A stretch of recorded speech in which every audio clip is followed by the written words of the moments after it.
But if you live in a place like Austin, Texas, and you go to the Sunday farmers market because you want to vote with your dollar, you have to acknowledge the fact that, yeah, you're going to pay potentially double the same groceries that you could get at the store, that, you know, you don't know where it's coming from, and you're supporting with your dollar, and you're supporting for the food systems you want. But it's hard in a culture where everybody's a little bit stretched, and it sucks that the access to health is a privilege in a lot of ways in the United States, where if we just think about the way it could be and maybe even should be, it's a little more natural. Of course, we should be going to our local farmers, and we should have these microclimates of these people are bringing this and this person's bringing this. But it just seems to be that the incentives have become a little bit distorted in the United States.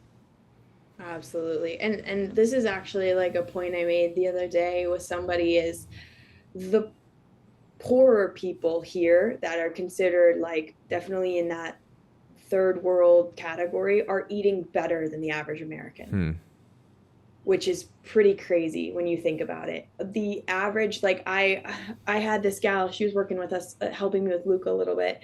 She comes from a small town outside of Lima, probably like 2 hours outside of here, lives on a farm every single morning for like she's making, oh man, I don't know how to put this, $100 to $200 a month, maybe at most, Hmm. on like a good, she's got her like a really good job going.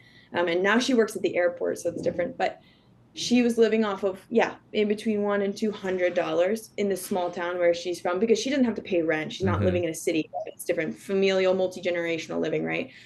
For breakfast, she eats plantains, like 4 eggs from their chickens they have outside, and if they kill a cow that week or whatever the case may be, they're eating every single part of the cow, Wow. and that's considered like poor. Yeah. That's considered like that is what they're eating, as like a very much so like an outside community with no Western influence, not a lot of resources, quote unquote, but they have way more resources than the average American. Sometimes it feels like, as far as it goes for food. And Mm-hmm. again, perfect jaw, like can tell that she's nourished, not like having any of these modern like chronic illnesses, gut issues, none of that stuff. And they live very simply and eat very like simply, and they don't overcomplicate nutrition. So it's Mm-hmm. also really interesting when you talk with these people, and when you tell them, for example, you have a peanut allergy, that does not exist here. No. Peanut allergies, sesame allergies, none of that stuff exists here. So when you like go to a restaurant, you have to be exceptionally careful as like an American, because they do not deal with the same health issues we are dealing with.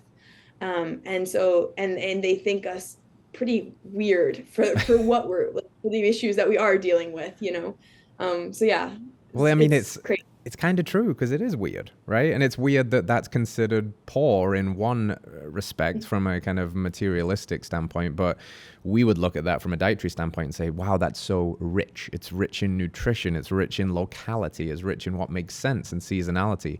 Something I noticed a lot when I was traveling was there were essentially no fat people until you got into the cities, and it was clearly abundant. I was in Southeast Asia for a while, and also the Central and South Americas. And the further out you got from the cities, yes, more poverty for sure, but Mm-hmm. a lot appearance wise, and I'm sure like robust health wise, that these people were thriving more because it was a signal of abundance when you could move to the city, and now you could afford the Western food and drink the Coca-Cola instead of the coconut water and eat the Right. packaged goods instead of the fish.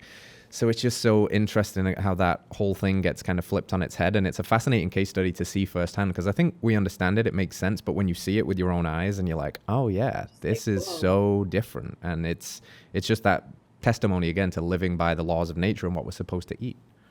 Absolutely. And this is something interesting too. Like I've had conversations because, as I've connected with people and we've gotten to talk about just like, yeah, cultural differences. One of the big things that they like, one, somebody brought up to me that I was like, they're like, in the US, you guys like have an insanely reductionist mindset about like food.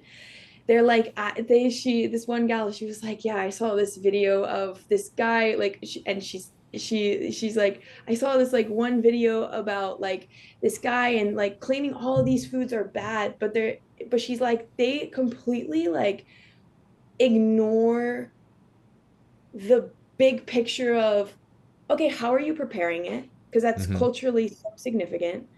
how are you preparing it?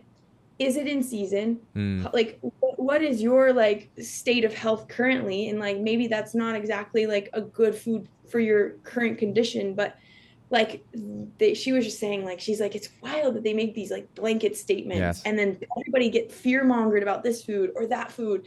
And then everybody doesn't know which way is up. It's like, it happened for butter, it happened for eggs, it happened for meat, it happened, it happened for, bread and all of this stuff. um and she's like, that's only a trend that I've seen in the Western world. That's Yeah. like, it's radical in certain ways, and it doesn't take the full picture into consideration. So yeah, I don't know. I thought that was really interesting.